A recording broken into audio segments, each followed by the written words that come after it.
Hallo, guten Tag. Wie geht's euch? Alles klar? Hungak davasakin api enawa nevata වාරයක්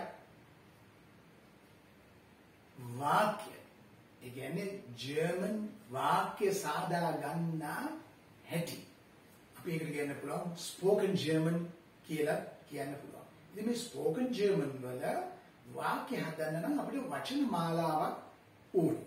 මේ වචන මාලාව හරි වැදගත්. ඒ කියන්නේ අපි ඉගෙන ගන්න ඕනේ බොහෝ වචන නැත්නම් අපිට වාක්‍ය හදාගන්න බෑ. දැන් මේ වචන ඉගෙන ගත්තට මදි ඒක වචන වගේම බහු වචනත් පුරුෂ ලිංග වගේම ස්ත්‍රී ලිංග අවශ්‍යයි. ඉතින් ඒ වගේම තව තියෙනවා preposition අවශ්‍යයි. එතකොට ඒවා අතීතේ වර්තමානයේ අනාගතේ past tense අපි කතා කරනවා present කියලා නැත්නම් in Gegenwart කියලා මේ සියලු දේ වාක්‍ය වලට අවශ්‍යයි. සිංහල භාෂාව වගේම තමයි. Okay? Are you ready? ඔබ සූදානම්ද? අපි බලමු දැන් වාක්‍ය ටිකක් අරගෙන මේ වලින් කොහොමද අදහස් ප්‍රකාශ කරන්නේ කියලා. මේ වචන වලට අපි කියනවා adjective. සිංහලෙන් නාම විශේෂණ. අපි යමු පාඩමට. අපි බලමු වචන ටිකක්. ඒ වචන වලින් අපි වාක්‍ය සාදමු. උදාහරණයක් neu. Neu කියන්නේ new. Alt, old, jung, young, glücklich, happy, traurig, sad. මේ වලින් අපි වාක්‍ය ටිකක් හදමු. neu. ඒ neu දාලා වාක්‍ය හදපුවම මෙන්න මේ විදිහට ඔබට වැටහෙයි මේ වාක්‍ය දැක්කම. Is das neu? මේක අලුත්ද? ඊට පස්සේ කියන්න පුළුවන් යා. ඒ කියන්නේ දැන් සමහර විට යාළුවෙක් ඇවිල්ලා අහනවා වාහනේ දැකලා is das neu? මේ වාහනේ අලුත්ද? එතකොට යා das Auto ඒ කාර් එක පෙන්නලා කියනවා වාහනේ පෙන්නලා කියනවා das Auto is neu. Okay? ඊට පස්සේ is dein neuer Freund?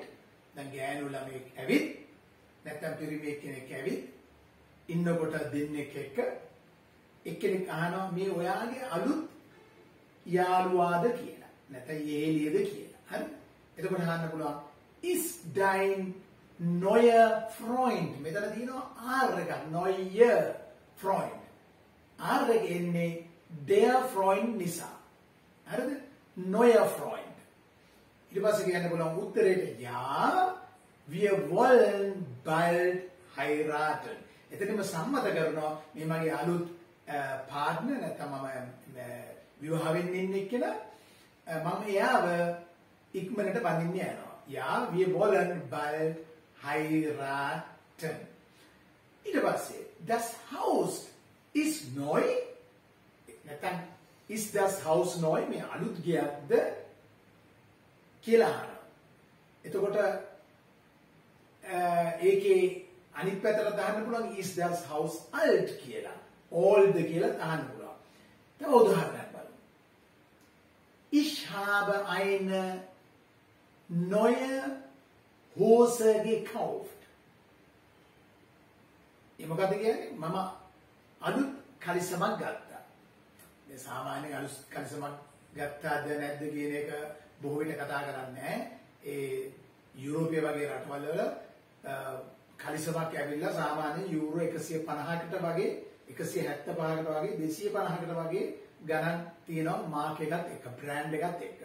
Ich habe eine neue Hose gekauft. අලුත් කලිසමක්. يعني ටිකක් එතන විශේෂත්වයක් දක්වනවා. ඊට පස්සේ බලමු අලුත් වචනයක් alt, old.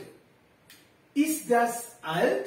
Ja, das Auto ist alt. Oh, මේ කාර් එක පරණ එකක්ද? ඔව්, මේ කාර් එක පරණ එකක්.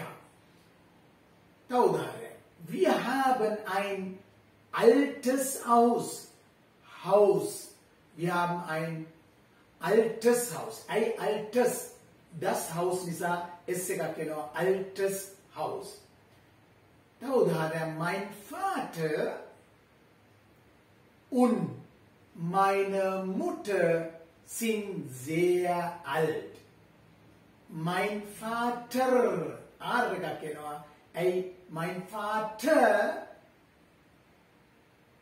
Vater und meine Mutter.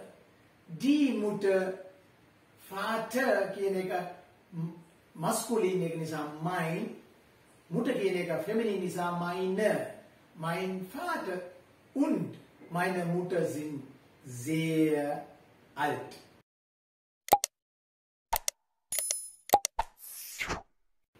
Okay, ඒකෙන් මගේ අම්මයි තාත්තයි බොහෝ වයසයි. Okay, පැහැදිලිද? මෙන්න මේ විදිහට තමයි මේ වචන දාලා වාක්‍ය හදන්නේ. ඉතින් මේ වාක්‍ය හදනකොට මම අර කිව්වා වගේ ඒක වචන බහුවචන විතරක් නෙමෙයි නාමපද, preposition, ක්‍රියාපද, නිපාත පද මේ සෑම දෙයක්ම අවශ්‍යයි. තව උදාහරණයක් බලමුද? යුම්. යුම් කියන්නේ යන්. Okay, අපි ඒකෙන් උදාහරණ ටිකක් බලමු. Ich bin jung und hübsch. මොකක්ද ඒකේ තේරුම? මම තරුණයි ඒ වගේම මම ලස්සනයි. පේන්නේ නැද්ද? පේන්නේ නැහැ නේ. Okay. Ich bin jung und hübsch. Sie ist sehr jung und klug. Sie ist sehr jung und klug. මොකක්ද ඒක තේරුම? ඇය තරුණයි ඒ වගේම ඇය ඥානවන්තයි, ප්‍රඥාවන්තයි. Jung und klug. Klug කියන්නේ clever. Okay? ඒ ඉන්නෝනේ බොහෝ අය ඉන්නවා. දැන් කාලේ හුඟක් අය ඉගෙන ගන්න ගමන් ඉන්නේ. විවාහ වෙන්න එක පැත්තකට දාලා ඉගෙන ගන්නවා. ස්ටඩි කරනවා නේ. එහෙම අය ඉන්නේ. දැන් මොලෙන් තමයි වැඩ කරන්නේ. අර තියෙනවා head center, heart center, gut center කියලා. gut center කියන්නේ පරිවර්තනය කරොත් සිංහල භාෂාවෙන් බොක්කෙන් නෙමෙයි තීරණ ගන්නේ head center එකෙන් කල්පනා කරන්නේ. 22 දී විවාහ වෙනවද? එහෙනම් klug. Klug කියන්නේ das Mädchen ist klug. ඒ කියන්නේ ඇය clever. ඇය ප්‍රඥාවන්තයි. ඇය සිතලා බලලා යමක් කරන කෙනෙක්. ඒක බොහොම හොඳයි. Okay. තව උදාහරණයක් බලමු. Jung එකේ. Er ist jung und sehr fleißig. මොකද ඒක තේරුම? Er ist jung. He is young. ඔහු තරුණයි ඒ වගේම කාර්යශීලී. කාර්යබහුලයි නෙමෙයි කාර්යශීලී. Okay? Er ist fleißig. ඒ කියන්නේ ඔහු කාර්යබහුලයි. ටක් ගාලා වැඩ කරනවා. හොඳට උද්‍යෝගීමත්ව ඉක්මනට වැඩ කරනවා. එහෙම අයව තමයි ඔබ කවදා හරි යුරෝපේ ගියාම ස්ටඩි කරනකොට part time job එකක් කරනකොට ඔබ රෙස්ටොරන්ට් එකක වේටර් වගේ වැඩක් කරනවා නම් කාර්යබහුල අය විතරයි අයට පමණයි ඒ ජොබ් එක ලැබෙන්නේ. ඒ කියන්නේ IT කෙනා බලන් ඉන්නවා ඔබ වැඩ කරන ස්පීඩ් එක. ඒ ස්පීඩ් එක අනුව තමයි ඔබට හෙටත් එන්න කියන්නේ. Okay? Fleißig ඒගොල්ලන්ට තමයි chance එක වැඩි. ඒ වගේ රටවල් දිනු වෙලා තියෙන්නේ ඔක්කොම fleißig නිසා. Okay? Time is money. මෙතනදී මම කියන්නේ time is money. මම ක්ලාස් වල කතා කරලා තියෙනවා මේ කාලය නාස්ති කරන්නේ නැතුව ඉක්මනට වැඩ කරනකොට Tamanටත් හොඳයි. ඒ ආයතනයේ IT එක්කෙනාටත් හොඳයි. එතකොට ඉක්මනට වැඩ කරනකොට ප්‍රොඩක්ෂන් එක වැඩි වෙනවා. මුදල් හම්බ වෙනවා. එතකොට ආයතනයේ පැවැත්මට හොඳයි. ආයතනයේ දියුණු වෙනවා කියන්නේ මිනිස්සුන්ට ජොබ් එක තියෙනවා කියන්නේ රටටත් හොඳයි. සමාජයටත් හොඳයි. Okay? ඕක තමයි මෙතඩ් එක. ඒ යුරෝපයේ රටවල. වැඩ කියන්නේ වැඩ. පැය 8 නම් 8ම වැඩ. පැයකට මිටාක්ස් පවුස් ලන්ච් අවර් එක පැයක් නැහැ. පැය වාගේ. යන්න මිනිත්තු 5යි, එන්න මිනිත්තු 5යි. මිනිත්තු 5ක් කැෂියර් එකේ ඉන්න ඕනේ. එතකොට මිනිත්තු 10ක් අතර ඉක්මනට කාලා ඉක්මනට එන්න ඕනේ. Okay? අපි ඒ ගැන මුගක් කතා කරමු. තව අලුත් වචනයක් බලමු. glücklich. glücklich කියන්නේ happy. ඒ කියන්නේ ප්‍රීතිය, සන්තෝෂය. ඒ කියන්නේ සන්තෝෂෙන් ඉන්නේ. නිතරම glücklich. අපි උදාහරණ ටිකක් බලමු වාක්‍යයන් සමග. අපිට කෙනෙක්ගෙන් අහන්න පුළුවන් දැන් විවාහ වෙලා ආපු ගමන් දැන් ඔෆිස් එකට එනවා. එතකොට අහන්න පුළුවන් bist du glücklich? ඉතින් මේ අහන්නේ මේමයි. bist du glücklich? ඕම අහන්නේ. එතකොට මම glücklich වෙලා. මම සන්තෝෂෙන් තමයි ඒක අහන්න ඕනේ. bist du glücklich? මේව S2 උඩට දාලා මේ කම්බුල් මේ එළියට දාලා bist du glücklich? ඒ කියන්නේ මේ මොනවාද මේකට කියන්නේ අපි කතා කරලා තියෙනවා මීමික් කියලා. ඔබට මතකද දන්නේ නැහැ. ඒ කියන්නේ මේ අවයව වලින් කතා කරන්නේ. bist du glücklich? අර මවිතයටපත් වෙනවා. ඒ වගේ. bist du glücklich කියන්නේ are you happy? ඔබ සන්තෝෂෙන්ද කියලා අහනවා. ඒ කියන්නේ සමහර ලාවට බෙඩින් එකෙන් පස්සේ මූණ එල්ලගෙන ඉන්නවා. එතකොට අහන්න පුළුවන්. hina වෙලා ඉන්නකොට අහන්න පුළුවන්. bist du glücklich? එතකොට කියන දේවල් ඔබ දන්නවා ඇති. ඒක මෙතනදී කතා කරන්න අවශ්‍ය නැහැ. ඕකේ glücklich. වෙන මම දැන් hina වෙලා කතා කරන්නේ මම හරි glücklich. මම සන්තෝෂෙන් ඉන්නේ. jung und hübsch. හරිද? young and beautiful. Okay. Mein Mutter und Vater sind glücklich. මගේ තාත්තයි අම්මයි බොහොම සන්තෝෂෙන් ඉන්නේ. අපිට ගෙදර එහෙම පේනවනේ අම්මයි තාත්තයි සන්තෝෂෙන් නේද ඉන්නේ. ඒගොල්ලෝ සන්තෝෂෙන් ඉන්නේ. ඒගොල්ලෝ අඩුම ගානේ දරුවන්ට හරි පෙන්වන සන්තෝෂෙන් ඉන්නේ කියලා. නමුත් දරුවාට හොඳට ප්‍රඥාව තියෙනවා. දරුවාට තේරෙනවා අම්මා full upset එකේ ඉන්නේ කියලා. තාත්තත් full upset එකේ ඉන්නේ කියලා. එහෙමනේ. Meine Mutter, die Mutter, ඒක නිසා meine Mutter und Vater sind beide බහුවචන දෙන්නේ glücklich. Okay? ඊට පස්සේ මට කියන්න පුළුවන් ich bin glücklich. ඉතින් ඒක කියනකොට ich bin glücklich. කොහොම කිව්වොත් මොකද වෙන්නේ? ich bin heute glücklich. නෑ එහෙනම් අර අවයවයන් පාවිච්චි කරන්න වෙනවා. ich bin glücklich. ඒ වගේම තමයි මට කියන්න පුළුවන් ඒකේ අනිත් පැත්ත. මූණ එල්ලගෙන කතා කරන වචනෙකුත් තියෙනවා. අපි ඒක බලමු. traurig. traurig කියන්නේ sad. traurig. ich bin traurig. ich bin traurig. තේරෙනවද? මෙන්න මේ වගේ. ich bin traurig. දැන් මෙහෙම කියන්නේ. ich bin traurig. එහෙම කියන්නේ නැහැ. මම දුකෙන් ඉන්නේ. එහෙම කියන්නේ නැහැ. ඉතින් ජර්මන් භාෂාවේ තියෙන මේ අවයවයන් පාවිච්චි කරලා ඒ දෙන්න තමන්ගේ අවයවයන් ප්‍රයෝජනෙට අරගෙන තමයි ඒ කතාව හසුරුවන්නේ. ඉතින් ඒක නිසා මම දුකෙන් ඉන්නේ. මම දුකෙන් ඉන්නේ. ඒ වගේ traurig. අපි උදාහරණ ටිකක් බලමු. Warum bist du heute traurig? ඇයි ඔයා අද දුකින් ඉන්නේ? Warum bist du heute traurig? මොකක්ද මොන හරි ගෙදර අප්සෙට් එකක් වෙන්න ඇති. විවිධ හේතු මත. මට පුළුවන් ද හේතු ගණනාවක් කියන්නේ එතකොට වීඩියෝ එක දික් වෙනවා. ඒක නිසා මම එතනින් නතර කරන්නම්. ඔබ දන්නවා Warum bist du heute traurig? ඇයි ඔබ අද දුකින් ඉන්නේ?